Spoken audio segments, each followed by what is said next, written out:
company received an order to completely move off the hook, and we were relieved by another company, and we had to travel west several miles, okay, and we traveled over into an area in front of the main lines. It's called Berlin and East Berlin, and we were going to make a company raid on the Chinese mainland, and it was going to be a diversionary action to take the pressure off the Korean Marine Corps, which was further east of Berlin and East Berlin. Company raid, why you send three rifle platoons in a rifle company, and then of course you have a weapons unit. Normally you have about 125 people to a company. That night, for some reason or other, I don't know why, but they only assigned 2 Navy hospital corpsmen to the company. So we moved from the hook over several miles and through another regimental line and through the Berlin and East Berlin outposts, and we struck the Chinese main lines. And so when you take the bulk of your company, and then you keep your reserve in. So let's say you took 2 platoons and some weapon people, and then you left 1 platoon in reserve in case you got into trouble, which we did.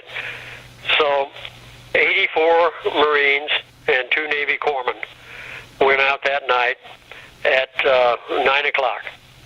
And then that reserve unit followed us to a certain point. And as we went on into the main lines of the Chinese, we walked into an ambush.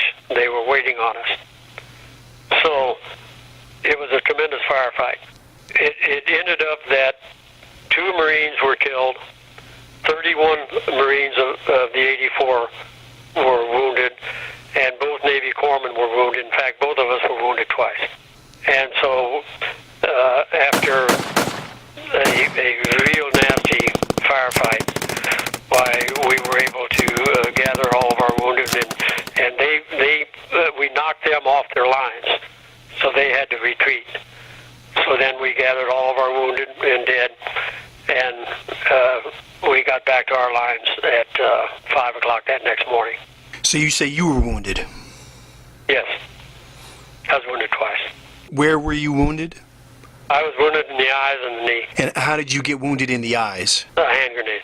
Were you already wounded before the hand grenade? Yes. I was wounded in the knee before the hand grenade, yeah. It was a concussion grenade, and it gave me flash burns of both eyes.